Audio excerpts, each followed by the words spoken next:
رمضان المبارک کا آج پہلا جمعۃ المبارک ہے۔ اللہ کریم اس ماہ مقدس اور اس یوم مقدس کے صدقے ہماری بخشش اور مغفرت فرمائے۔ عزیز دوستو، بزرگوں اور بھائیوں، آج رمضان کے پہلے جمعہ کے موقع پر میں آپ سے ایک بڑے اہم عنوان پر گفتگو کرنے جا رہا ہوں، اور وہ عنوان ہے کہ اسلام ہمارا مذہب ہے، ہمیں اس کی قدر کرنی چاہیے۔ اور اس کی قدر کرنے کے دو طریقے ہیں، ایک اسلامی تعلیمات پر عمل اور دوسرا اسلامی تعلیمات کی تبلیغ۔ دوستو، کسی شخص کو بھلائی کی دعوت دینا اور کسی شخص کو برائی سے روکنا یہ فرض ہے۔ کسی بھی شخص کو بھلائی کی دعوت دینا اور برے کام سے اسے منع کرنا یہ ہماری شریعت نے مسلمان پر فرض قرار دیا، لیکن یہ فرض کفایہ ہے۔ چلو مسلمانوں میں سے ایک جماعت، ایک گروہ اور ایک بندہ ہی اس فرض کو ادا کرے گا تو سب کی طرف سے یہ فرض ادا ہو جائے گا۔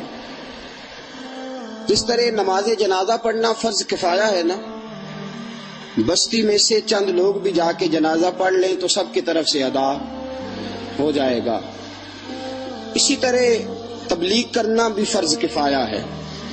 اگر کچھ لوگ تبلیغ کر لیں، کچھ لوگ اس فریضے کو سر انجام دے لیں تو باقیوں کی طرف سے یہ کام پورا ہو جائے گا۔ لیکن دوستو، جنازے کا محلے میں اعلان ہو جائے، فلاں آدمی کا نماز جنازہ فلاں وقت پڑھا جائے گا، اور سارے لوگ یہی کہنا شروع کر دیں کہ فرض کفایہ ہے، چلو فلانا پڑھا ہے جا کے، فلاں پڑھا ہے جا کے، فلاں پڑھا ہے جا کے، تو یہ بات اچھی، فرض کفایہ تو ضرور ہے، لیکن یہ ایک مسلمان کا دوسرے مسلمان پر حق بھی ہے فرض کفایہ، لیکن حقوق المسلمین میں سے ہے۔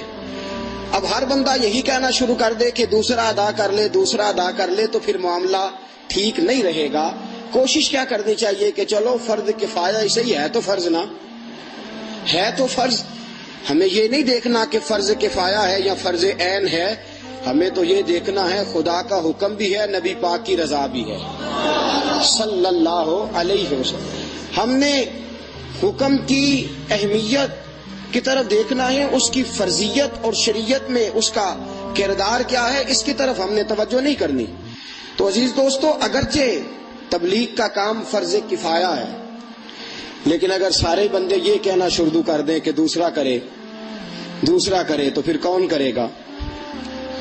یہ تو کام تب ہوگا کہ جب سارے مل کے کریں۔ نبی کریم صلی اللہ علیہ وسلم نے رکھا تو فرض کفایہ، لیکن حکم پتہ کیا دیا؟ فرمایا بلغوا انی ولو آیا، تمہارے پاس میری ایک آیت بھی پہنچے تو آگے پہنچا دینا۔ ذمہ داری لگائی حضور نے، ایک آیت بھی تمہیں معلوم ہے تو اس کو آگے۔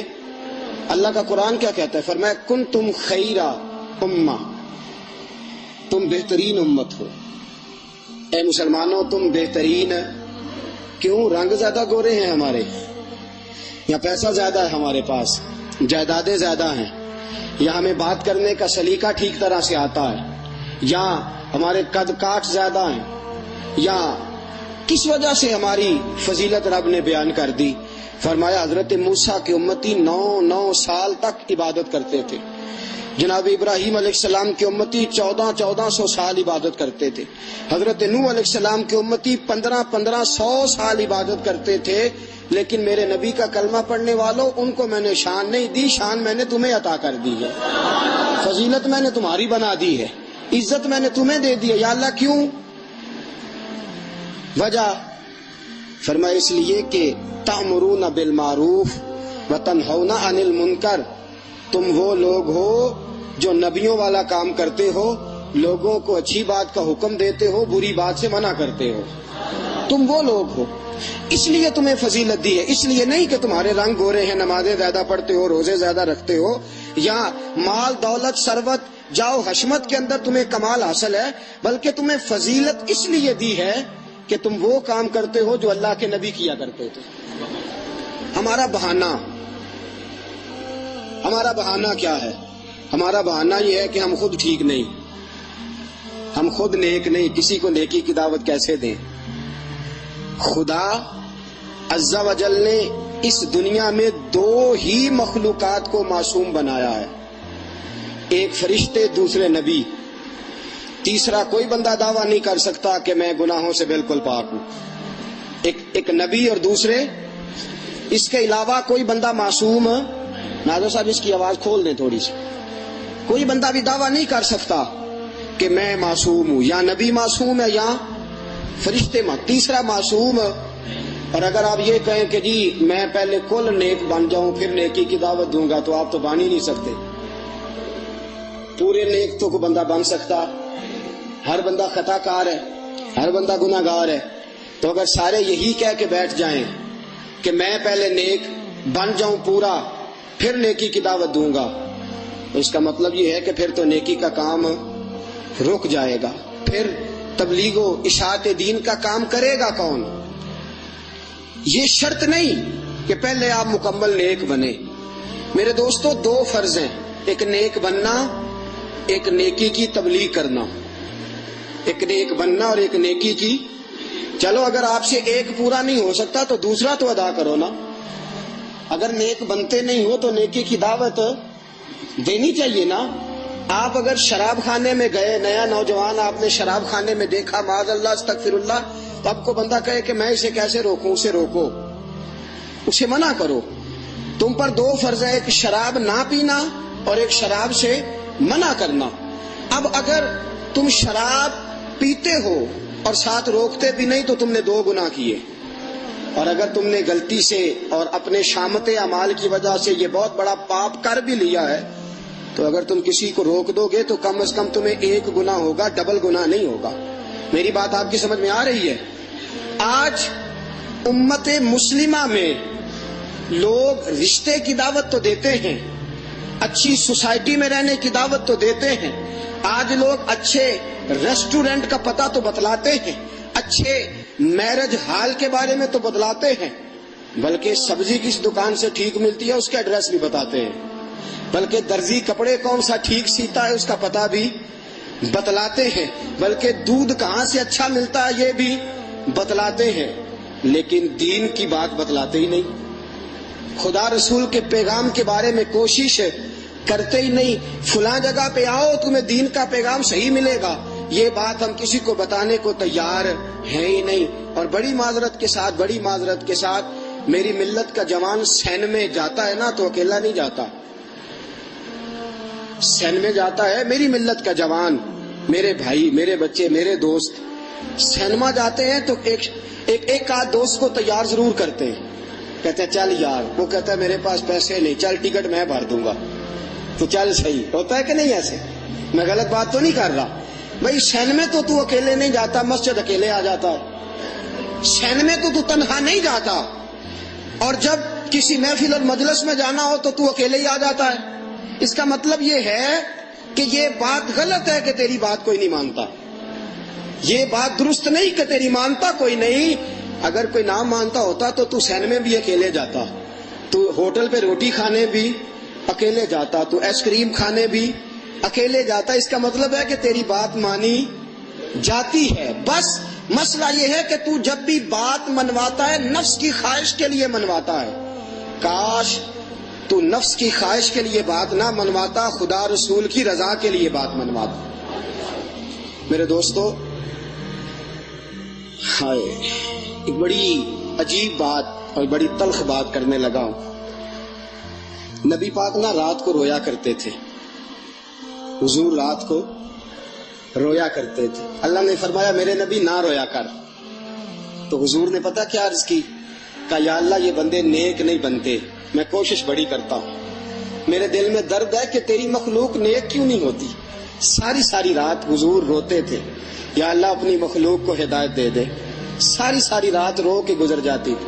اور دوستو، حضرت عائشہ صدیقہ فرماتی ہیں کوئی نبی پاک کی جتنی مرضی بے ادبی حضور کے سامنے کرتا، نبی پاک اوف نہیں کرتے تھے، لیکن اگر کوئی اللہ کی نافرمانی کرتا تو جلال میں آ جاتے تھے۔ خدا کے پیغام کے معاملے میں حضور نے جلال فرمایا ہے، اللہ کی نافرمانی کے معاملے میں نبی پاک نے جلال فرمایا۔ دوستو ذات کے لیے تو کیا ہی نہیں۔ آج بچہ گھر دیر سے آتا ہے تو ماں باپ کو تکلیف ہوتی ہے، کاروبار نہیں چلتا تو دقت ہوتی ہے، معاشرے میں عزت نہیں تو رات کو روتے ہیں، بیٹی کا رشتہ نہیں ہوتا تو رات کو آنسو نکلتے ہیں، لیکن میرے دوستو سر عام میرے نبی پاک کی شریعت کا مذاق اڑایا جاتا ہے، کوئی روتا ہی نہیں۔ سر عام میرے مصطفیٰ کریم علیہ السلام کے دین کی حدوں کو توڑا جاتا ہے، کسی کے ماتھے پر شکن تک نہیں آتی۔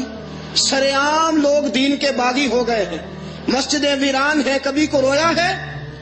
آج مسلمانوں کی اکثریت بد عمل ہے، کبھی کسی آنکھ میں آنسو آیا ہے؟ دین نبی دا وانگ یتیماں رووے تے کرلاوے، میں کتھوں لباں عمر بہادر جڑا مینوں سینے لاوے۔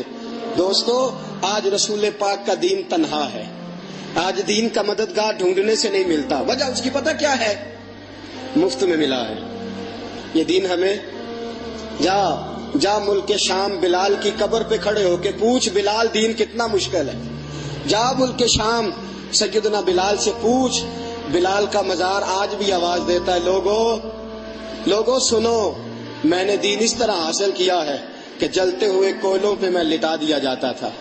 آج بھی آؤ حضرت عمار بن یاسر سے پوچھو عمار دین کتنا مشکل ہے، تو عمار کہتے ہیں نہ پوچھو، میری آنکھوں کے سامنے ابو جہل میری ماں کو مارا کرتا تھا، میری نگاہوں کے سامنے میری ماں خون میں لتھڑی پڑی ہوتی تھی، اور میری نگاہوں کے سامنے میری ماں کا وجود لہو تھا، اور میری نظروں کے سامنے میری ماں تڑپ تڑپ کے مر گئی تھی، لیکن ہمارا یہ فیصلہ تھا مر جائیں گے پر محمد کے دین کا ساتھ نہیں چھوڑیں گے، یہ ہمارا فیصلہ تھا۔ تو شروع ہو کے گالی ہزار دے، وہ نشہ ہی نہیں جسے ترشی اتار دے، مفت میں دین ملا، مفت میں قدر ہی کوئی نہیں، احساس ہی کوئی نہیں، توجہ ہی کوئی نہیں، مفت میں دین ملا، مفت میں۔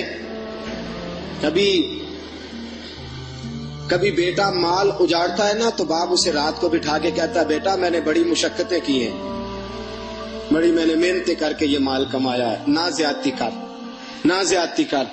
میرے دوستو جس شخص نے مکان بنایا ہو نا، اس مکان کی دیوار سے چونا بھی اترے تو اسے تکلیف ہوتی ہے، وہ کہتا ہے میرے خون پسینے کی کمائی سے بنا ہے۔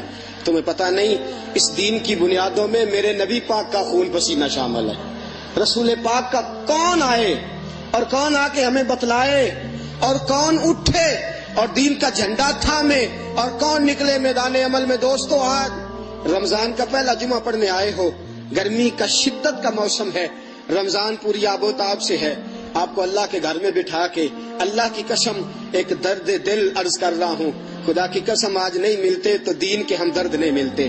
کوئی ایسا نہیں جو بازو کھڑا کر کے کہے مولوی صاحب میرا بچہ میٹرک میں سائنس میں فرسٹ پوزیشن پاس کر کے آیا ہے، یہ پوزیشن ہولڈر ہے، اس نے پہلا انعام حاصل کیا، لو میرا بچہ میں دین کے لیے پیش کرتا ہوں، لو اسے دین کا عالم بناؤ، لو اسے دین نبی دا وانگ یتیماں رووے تے کرلاوے، میں کتھوں لباں عمر بہادر جڑا مینوں سینے لاوے۔ کوئی تیار نہیں، کوئی مسجدیں خالی ہیں، گاؤں کے گاؤں خالی ہیں، کوئی عالم نہیں، شہروں کے شہر خالی ہیں، کوئی دین بتانے والا نہیں۔ آج ہمارے پاس علماء ختم ہوتے اس لیے کہ دین کی طرف توجہ ہی کوئی نہیں۔ بچہ ڈاکٹر بنے گا، انجینئر بنے گا، پائلٹ بنے گا، سائنسدان بنے گا، ہمارا بچہ کاروبار سنبھالنے والا بنے گا، تاجر بنے گا، صنعت کار بنے گا، انڈسٹری چلائے گا۔ دین کون چلائے گا؟ دین کی خدمت کون کرے گا؟ کون آئے گا اس طرف؟ کون نبی پاک کے دین کا جھنڈا تھامے گا؟ آؤ میں تمہیں جنگ موتا میں لے چلوں۔ میرے رسول پاک کے صحابہ حضرت زید بن حارثہ کے ہاتھ میں جھنڈا ہے، جنگ ہو۔ اور پتہ ہے یہ زید بن حارثہ کون ہے؟ یہ وہ صحابی ہے، یہ وہ میرے مصطفیٰ کا غلام ہے جو بکتے بکاتے مکے آیا تھا، چچا اور باپ لینے آئے تھے، حضور کی بارگاہ میں کہا پیسے لے لیں بچہ دے دیں۔ حضور نے فرمایا اگر زید جانا چاہے تو بغیر پیسوں کے لے جانا۔ جناب زید میرے نبی کے قدموں میں بیٹھ گئے اور کہنے لگے تیرے قدموں میں رہوں، غیر کی ٹھوکر پہ نہ ڈال، میں تیرے قدموں میں رہوں، مجھے غیر کی ٹھوکر پہ نہ ڈال، میں جھڑکیاں کھاؤں کہاں، چھوڑ کے صدقہ تیرا، اور تیرے قدموں میں جو ہے غیر کا منہ کیا دیکھے، وہ کون نظروں پہ چڑھے دیکھ کے طلبہ تیرا۔ حضور میں کوئی نہیں جاؤں گا، یہ وہ صحابی ہے جس کا نام اللہ نے قرآن میں لیا ہے۔ میرے مصطفیٰ نے فرمایا زید میں نے تیرے ساتھ بڑا پیار کیا ہے، زید میں نے تیرے ساتھ بڑی محبت کی ہے، زید میں نے تیرے ساتھ الفت اور عقیدت کے ایسے رشتے نبھائے ہیں کہ لوگ تجھے میرا غلام نہیں میرا بیٹا کہہ کے پکارتے ہیں۔ چل زید، جس سے میں پیار کروں اس کا میں امتحان بھی لیتا ہوں، جس سے میں پیار کروں اسے میرے دین کے لیے قربانی بھی دینی پڑتی ہے۔ یاری تیری سونا پر ازمائشاں تیریاں اگ، سونا پرکھیا جاوندا پہلو نال اگاں دے لگ۔ حضور نے جھنڈا دے کے بھیجا۔ آؤ دوستو، جنگ موتا میں میرے مصطفیٰ کے غلام جناب زید بن حارثہ کے ہاتھ میں جھنڈا ہے، یوں جھنڈا پکڑا ہوا ہے۔ ایک کافر نے تلوار ماری، بازو کٹ گیا، حضرت زید کے الٹے ہاتھ میں جھنڈا آ گیا۔ میں نے ممبر پہ بیٹھ کے بات کی نا، آپ نے مسجد میں پنکھے کے نیچے بیٹھ کے سنی۔ اور میرے دوستو، موسم گرمی کا ہمیں دقت بھی بڑی ہے، ابھی یہاں کانٹا چبھ جائے تو میں دیکھتا ہوں مسجد میں بیٹھنا کتنا آسان ہو جاتا ہے، اور ذرا چھپکلی کاٹ جائے اور چونٹی ذرا کاٹ جائے تو دیکھتا ہوں مسجد میں بیٹھنا کتنا آسان رہتا ہے۔ تلوار لگی ہے، تلوار، اور بازو کٹ کے گرا ہے، خون کا فوارہ نکلا ہے، زید نے الٹے ہاتھ میں جھنڈا تھام لیا ہے۔ کافر نے پھر تلوار ماری، دوسرا ہاتھ بھی کاٹا، دو ہاتھ کٹ جائیں اور انسان کے وجود کے دو حصے کٹ جائیں اور خون کے فوارے نکلے، زید تیرے نصیبوں پہ قربان جاؤں، تیری عظمت پہ فدا ہو جاؤں۔ حضرت زید نے اپنے دانت کی انگلیوں سے جھنڈا پکڑ لیا۔ ایک کافر دور کھڑا نظارہ دیکھ رہا تھا، دوڑتا ہوا آیا، کہنے لگا او عرابی جھنڈا چھوڑ کیوں نہیں دیتا؟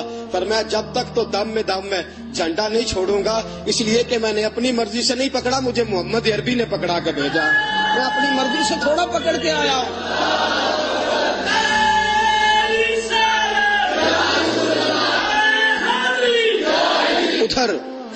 ادھر نبی پاک بیٹھے ہیں مدینے میں، اور حضور جنگ موتا دیکھ بھی رہے ہیں اور آنسو بہا بھی رہے ہیں۔ فرمایا میں نے زید کے عرص میں دین کا جھنڈا دیا تھا، اس نے گرنے نہیں دیا، اس نے گرنے۔ حضرت سعد بن ربیع رضی اللہ تعالیٰ عنہ میدان احد میں زخم آ گیا، گرے ہوئے ہیں۔ ایک صحابی پتہ لینے گیا، فرمایا صحابہ میرا پتہ نہ کرو، میرا وقت آ گیا، میرا جا کے پیغام دے دینا مسلمانوں کو، قیامت تک مسلمانوں میں جاتے وقت تمہیں پیغام دے رہا ہوں، میں سعد بن ربیع ہوں، نبی پاک کا صحابی ہوں، پیغام دے رہا ہوں، قیامت تک اگر عزت چاہتے ہو تو نبی کے دین کا جھنڈا نہ گرنے دینا، اگر قیامت تک باوقار رہنا چاہتے ہو تو مصطفیٰ کے دین کا جھنڈا زمین پہ گرنے نہ دینا، اس جھنڈے کو سنبھالے رکھنا۔ تم جھنڈے کو ہاتھ میں پکڑے رہنا، خدا تمہیں عزتوں سے نوازے رہے گا، اللہ تمہیں شانیں دیتا رہے گا۔ میرے دوستو، دین اسلام کے لیے صحابہ کی خدمات اور دین اسلام کے لیے ان لوگوں کا درد، آج ہمارے سینے میں بڑے درد ہیں، لیکن دین کا درد سنو۔ حدیث پاک روز گلا کرتے ہو نا حکمرانوں کا، تو سنو بات، نبی پاک علیہ السلام نے فرمایا جب تم نیکی کا حکم دینا چھوڑ دو گے نا اور برائی سے روکنا چھوڑ دو گے، دین کی خدمت تم جب چھوڑ دو گے، جب تمہارے سامنے لوگ برائی کریں گے تم روکو گے نہیں، تم کسی کو نماز کا نہیں کہو گے، روزے کا نہیں کہو گے، فرمایا اس وقت اللہ تم پہ ظالم حکمران مسلط کر دے گا۔ ظالم حکمران، ظالم تمہاری وجہ سے، چونکہ تم نے دین کا کام چھوڑ دیا ہے نا، خدا کی رحمت ناراض ہو گئی ہے۔ اور کچھ لوگ سوال کرتے ہیں جی نیک لوگوں کی دعا قبول نہیں ہوتی، تو سنو، میرے نبی پاک علیہ السلام نے فرمایا جب تم نے برائی سے روکنا چھوڑ دیا اور جب تم نے نیکی کا حکم کرنا چھوڑ دیا تو تمہارے نیک لوگ دعا بھی کریں گے تو اللہ قبول ہی نہیں فرمائے گا۔ رب کہے گا میرے بندو نہ دعا کرو، یہ بندے ٹھیک نہیں، میں ان کے حق میں دعا قبول کرتا۔ عزیز دوستو، ہم نے آج دین کی خدمت ترک کر دی ہے، لوگوں کو پیغام حق سنانا چھوڑ۔ اللہ کا قرآن کہتا ہے والعصر، محبوب مجھے تیرے زمانے کی قسم، محبوب مجھے تیرے، ان الانسان لفی خسر، انسان سارے کے سارے گھاٹے میں ہیں، الا الذین آمنوا وعملوا الصالحات، صرف وہ بندہ نقصان میں نہیں جو ایمان لایا اور جس نے نیک اعمال کیے، وتواصوا بالحق، اور حق بات کی تلقین کرتا رہا، وتواصوا بالصبر، اور صبر کی نصیحت کرتا رہا۔ جو حق کی تلقین اور صبر کی نصیحت کرتا، چونکہ جب حق کی بات کرے گا تو مصیبت آئے گی، اس مصیبت میں اس نے صبر کی بات کی، وہ بندہ گھاٹے میں۔ عزیز دوستو، دین حق کا پیغام، دین کے لیے کڑنا، ہمارا حال پتہ کیا ہے؟ دو باتیں ہوتی ہیں، دو باتیں۔ اگر ہم محلے میں کسی کو برا کام کرتے دیکھتے ہیں نا تو یہاں اس کے سر پہ کھڑے ہو کے ہنستے ہیں، اس کا مذاق اڑاتے ہیں، تمسخر کرتے ہیں۔ اور اگر ہماری طاقت نہ ہو اس کے سر پہ بات کرنے کی تو اندر جا کے غیبتیں کرتے ہیں، فلانے گھر میں دیکھا کیا ہوتا ہے، فلانا دیکھا کتنا برا ہے۔ کوئی آگے بڑھ کے سمجھانے کی کوشش کرتا ہے، کوئی برائی کا ہاتھ روکنے کو تیار ہے۔ رسول پاک صلی اللہ علیہ وسلم نے فرمایا من رآ منکم منکرا، تم میں سے اگر کسی نے برائی دیکھی فلیغیر بیدہ، اسے چاہیے اپنے ہاتھ سے برائی کو روکے، طاقت کے ساتھ منع کرے، خبردار تم ہوتے کون ہو دین کی مخالفت نہیں کرنے دیتا میں، طاقت سے روکے۔ فإن لم یستطع، اگر طاقت ہاتھ سے روکنے کی نہیں فبلسانہ، تو زبان سے منع کرے، زبان سے بولو نا، زبان سے۔ فإن لم یستطع، اور اگر زبان سے بھی نہیں روک سکتا فبقلبہ، تو کم از کم دل میں تو برا سمجھے نا۔ ذالک اضعف الایمان، فرمایا یہ کمزور ایمان کی علامت ہے، دل سے کم از کم برا جاننا یہ کمزور ایمان کی۔ ہم کیا کرتے ہیں؟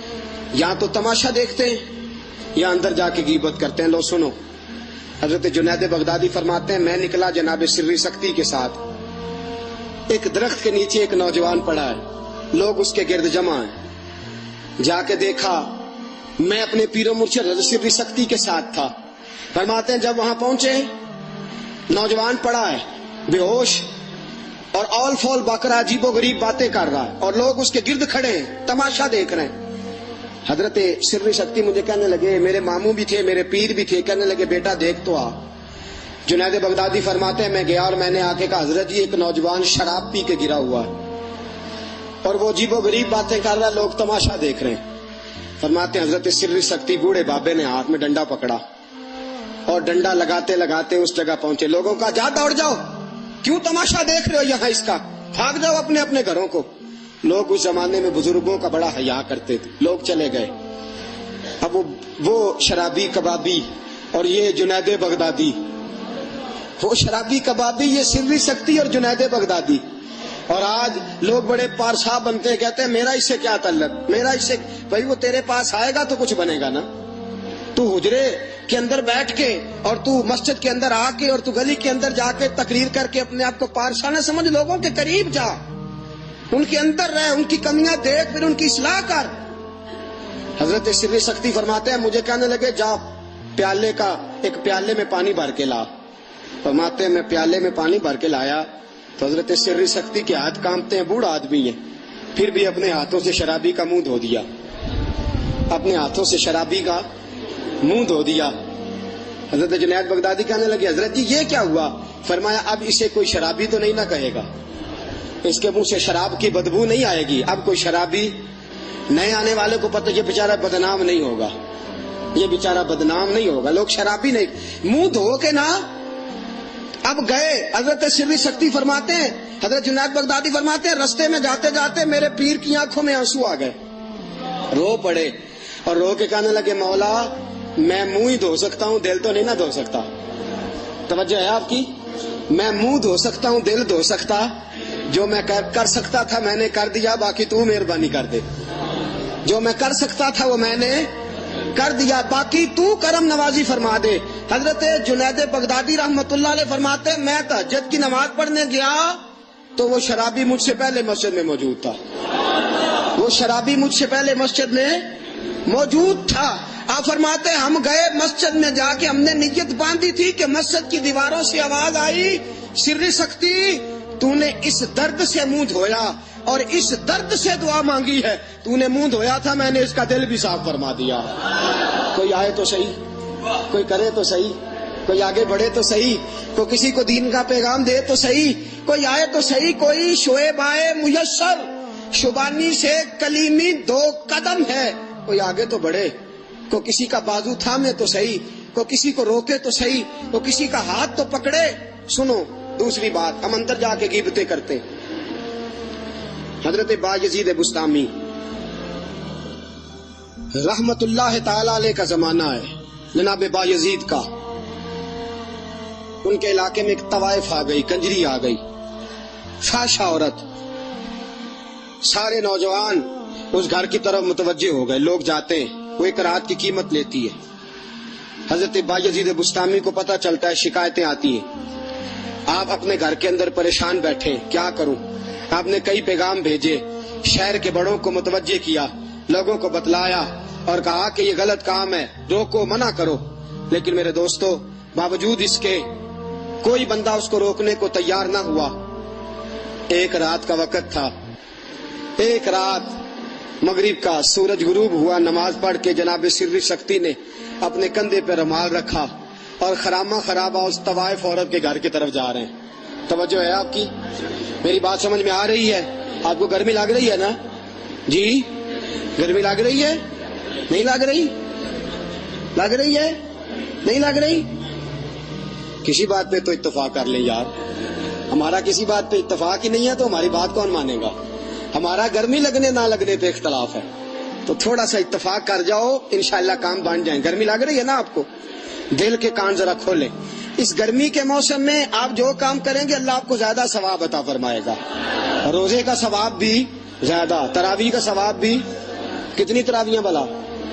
جی 20 تراویحاں، اور پہلی رکعت سے آخر رکعت تک کھڑے ہو کے پڑھنی ہے۔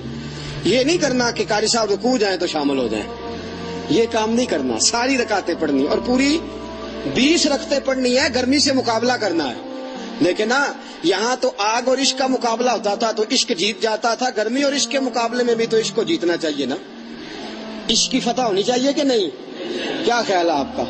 عشق فاتح ہے کہ نہیں؟ باہر والے بھی بولے عشق فاتح ہے کہ نہیں؟ تو پھر گرمی کا مقابلہ کرنا چاہیے۔ غور سے میری بات سنو، حضرت بایزید نے نا کندھے پہ رکھا رومال، چل گئے، جا کے بی بی کے دروازے پہ دستک دی۔ اب تنقید کرنے والے سوچتے بھی نہیں پورا۔ بایزید بستامی کو دروازے پہ کھڑا دیکھا تو بستام میں شور پڑ گیا، لوگوں وہ دیکھو آج شیخ بھی میخانے چلا گیا ہے، آج دیکھو حال دیکھو۔ بایزید بھی چلے گئے اس عورت کے گھر، نہیں نہ رہ سکا، باز نہیں آ سکا، دروازے پہ دستک دی، فحش عورت باہر آئی۔ حضرت بایزید کہنے لگے تو ایک رات کی کیا قیمت لیتی ہے؟ اس نے کہا میں 20 دینار لیتی ہوں یا 30 دن، جو بھی اس نے بتایا۔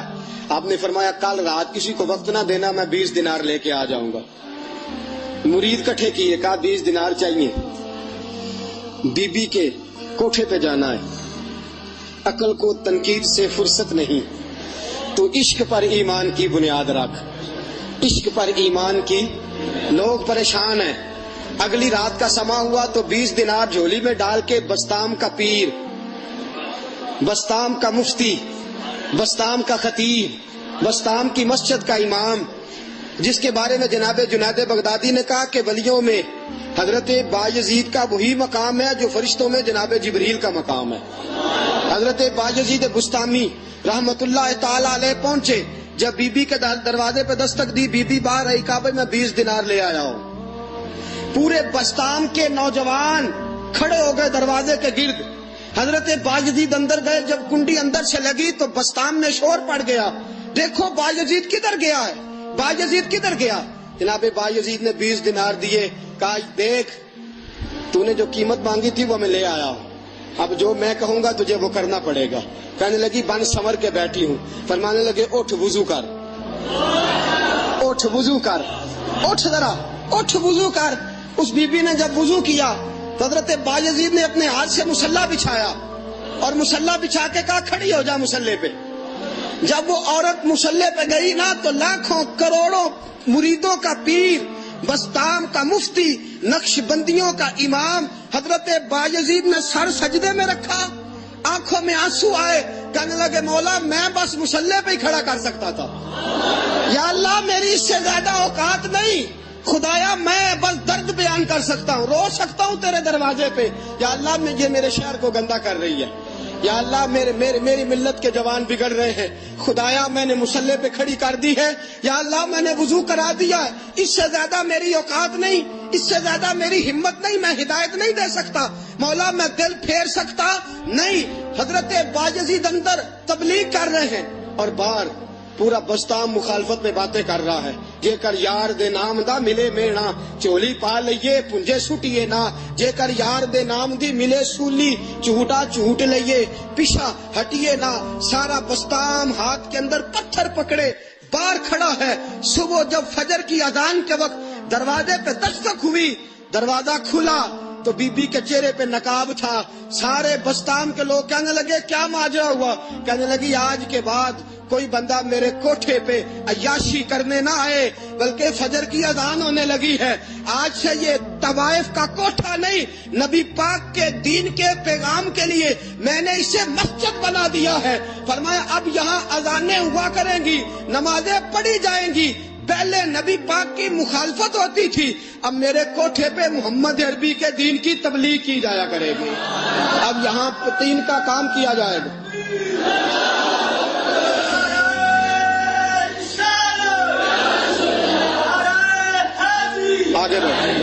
آگے بڑھو کسی کا دامن تھامو تو صحیح کسی کو مسجد تک لاؤ تو صحیح کسی کو لاؤ کھڑا تو کرو مصلی پہ پھر دیکھو اللہ کیسے تقدیریں بدلتا ہے پھر دیکھو اللہ کیسے مہربانی ہے میرا اپنا تجربہ ہے میں کسی کی بات نہیں کرتا میرا اپنا تجربہ ہے میرا اپنا تجربہ ہے کہ نا امید نہیں اقبال اپنی کشت ویراں سے نا امید نہیں اقبال اپنی کشت ویراں سے ذرا سی نم ہو تو یہ مٹی بڑی زرخیز ہے ساکی میری ملت کے جوان کو کسی نے بتایا ہی نہیں اسے کوئی مسیحا ہی نہیں ملا کاش کوئی اس کے لیے رات کو روتا کاش کوئی اس کے لیے دعا کرتا میرا دل کہتا ہے میرا وجدان کہتا ہے میری ملت کا جوان داڑھی منڈاتا بھی ہے نا کلین شیو کراتا بھی ہے اور رات کو VCR دیکھتا ہے وہ دن کو کوئی غلط کام کرتا بھی ہے لیکن ہے مسلمان اس کا دین کے لیے دل تڑپتا ضرور ہے اس کا مسجد آنے کو من چاہتا ہے اس کا دل کرتا ہے میں ٹھیک ہو جاؤں کاش کوئی اس کے لیے دعا کرے کاش کوئی ہاتھ ہلا کے کہ یا اللہ مہربانی فرما کاش کوئی اس کے لیے دعا کرے نا میرے حضور ساری رات دعا کرتے تھے ساری رات نبی کریم صلی اللہ تعالی علیہ وآلہ وسلم دعا فرماتے تھے اپنی امت کی ہدایت کے لیے اور دوستو سنو دوستو صحابہ نے نا بڑے بڑے کٹھن مراحل میں آ کے بڑے بڑے کٹھن مراحل میں مدینے کے چودھری کا نام تھا اسد بن زرارہ مدینے کے چودھری کا نام تھا اسد بن نبی پاک علیہ السلام نے حضرت مصعب ابن عمیر کو بھیجا فرمایا جاؤ مدینے جا کے تبلیغ کرو حضرت درود پاک پڑھ لیں الصلاۃ والسلام علیکہ یا سید یا رسول اللہ وعلی آلک وصحابک یا سیدی یا حبیب اللہ الصلاۃ والسلام علیکہ یا سید یا رحمت للعالمین وعلی آلک وصحابک یا خاتم النبیین حضور نے جناب مصعب ابن عمیر کو کہا تیری ڈیوٹی ہے مدینے جا کے تبلیغ کرنی ہے یہ مصعب ابن عمیر کون تھا امیر ماں کا بیٹا امیر باپ کا بیٹا آگے مدینے پہنچے تو ایک دن کہنے لگے مدینے کے قریب ایک قبیلہ تھا قبیلہ بنو ظفر حضرت مصعب ابن عمیر جناب اسد بن زرارہ سے کہنے لگے کہ میرا دل کرتا ہے بنو ظفر والوں کو جا کے دین کی تبلیغ کروں ان کو جا کے میں پیغام دین سناؤں میرا دل کرتا ہے حضرت اسد بن زرارہ چودھری آدمی تھے مسلمان تھے جب حضرت مصعب ابن عمیر نے کہا نا چلو میرے ساتھ تو آپ کا بیٹا کہنے لگا ابا جی نہ جائیے گا لوگ بے عزتی کریں گے حضرت اسد بن زرارہ نے دامن جھٹک دیا فرمایا بیٹا بے عزتی کی بات اور عزت کی بات ہم نے چھوڑ دی ہے اب نہ عزت نہ بے عزتی بس محمد عربی کے دین کی طرف دیکھنا ہے حضور کی رضا دیکھنی ہے جاؤں گا میں ایک چودھری نکلا تبلیغ کرنے ایک وڈیرا نکلا تبلیغ کرنے ایک مالدار نکلا تبلیغ کرنے ایک بڑا آدمی نکلا دین بتلانے اسد بن زرارہ عشق لگا سی کھیڈاں کھیڈ دی نو تے کھیڈاں بھول گئیاں کجل پایا سی یار دے ویکھنے نو او دی یاد وچ روندیاں ہی ڈل گئیاں حیدر شاہ اس گلی میں کدے نہ رول دی پر ہن تے رول گئیاں حضرت اسد بن زرارہ نکلے بنو ظفر قبیلے میں گئے آگے دو چودھری ملے جن کو تبلیغ کرنی تھی پتہ نام کیا تھے سعد بن معاذ ایک کا نام تھا حضرت سعد بن معاذ رضی اللہ تعالی عنہ اور ایک دوسرے صحابی ان دونوں سے ملاقات ہو گئی اب یہ دونوں ہاتھ میں نیزے پکڑے جب پتہ چلا نا تبلیغ کرنے آئے ہیں حضرت مصعب ابن عمیر اسد بن زرارہ تبلیغ آئے اور آ کے گالیاں دینی شروع کر دی اسد بن زرارہ تو ہمارے قبیلے کا آدمی ہو کے